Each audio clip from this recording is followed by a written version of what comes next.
Good morning, comic book fans. Welcome back to Comics in 5 Minutes. I'm Relevant Shorty, and after another week of no reviews, because weirdly this last week there was some stuff out there, but none of that I was interested in and really cared about reviewing, so yes, I took a week off. But now we're back with Marvel All-in-One, The Thing versus the Marvel Universe, one-shot, excellent special by Ryan North and Ed McGuinness, and this is one of those things where I was interested in it just generally, for two reasons, really. Number one, I really like Ryan North at the moment. I can't say I've always been a fan of his. I had no idea about the things he's done before Fantastic Four until I started reading Fantastic Four, and then everyone was telling me about these amazing things he's done. But since I've read a few of the bits and pieces, and I've really been enjoying what he's doing. He's got a really nice vibe to him.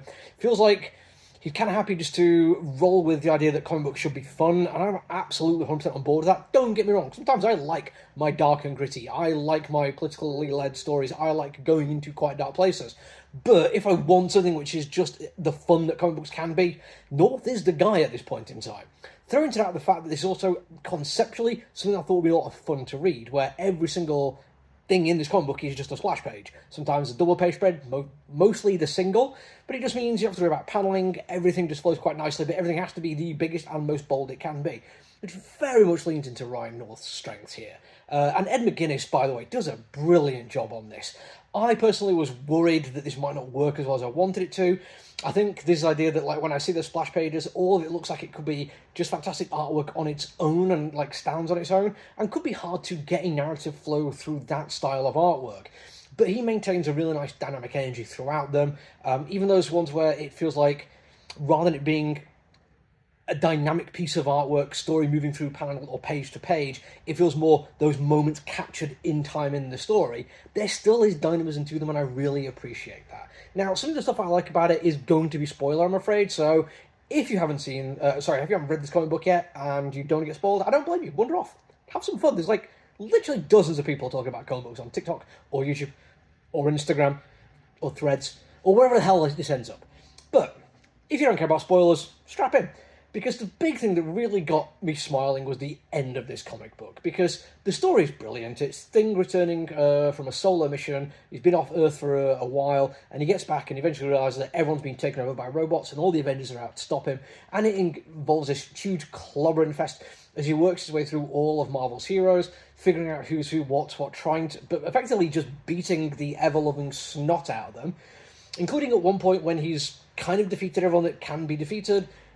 Phoenix drags the moon out of orbit and smashes it into Ben Grimm, still not killing him because he's the Thing, and apparently he can survive that. And then we find out it's all just a big game that somebody else has set up, and I can't remember the name of the villain. It's not someone that familiar with. He has created this whole other alternate world where everyone had been replaced by robots, and he put some effort into the lore of this world, and he created backstories for everyone and motivations and interconnecting relationships. But then Ben just turns up, and his way of solving the problem is just to clobber it all, and he's really frustrated and gets quite angry with it. And I'm like, yeah, I've just finished a year-long campaign as a GM. 100% my energy. Really appreciate this vibe he's got going on here. There's also like other stuff in there as well. The fact that the opening page is Ben talking about like the fact that he's really stressed. He's always on call, always going off doing things, always part of a team, and there's always so much expectation on him. When he gets to the end and realises that just beating robots up where he doesn't have to worry too much about the morals of it, he doesn't have to pull his punches, it is just, here's the problem and I can punch my way through it. He actually feels really nicely relaxed at the end of it, and there's a nice little brief moment when he talks about the fact that it's not even just for him. When he's stressed out, he sometimes worries that people he loves, people he cares for, people who he cares and loves could be on the receiving end of his temper. Not in an overly aggressive way, but just in this idea that sometimes you just want to be left alone, sometimes you just don't want people in your face, and you can express that badly. And he has this moment where it's like, yeah, actually, I think I just needed this. And it's kind of a nice little look at sometimes people do just need that little bit of time, that little bit of space. There's also some really nice beats throughout it. He wrote to North writes a really good Spider-Man. I think there's some really nice moments of interaction between Spidey and some of the characters.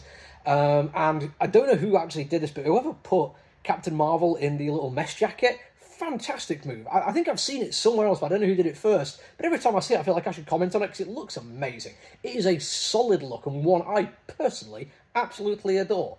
If I'm going to level one bit of criticism, there is one of the double page spreads where they've got a whole bunch of the hero characters facing off against Ben Grimm, and because of the size of these various characters when next to each other and this perspective shift as it shrinks into their distance, I genuinely got a little bit confused, and I feel like there might have been a slightly better way of doing it, so it's not quite so obvious that some stuff you have to be like, oh wait, one of these planes is flat, but another one isn't, and it doesn't quite look right. That could have been corrected and made that a little bit smoother, I think. But, I mean, if that's the only major criticism I've got, you've got to imagine this is a pretty fun comic book to read, right? And it is. That's it for me today, though. Until I see you all again, look after you, everyone. Stay safe.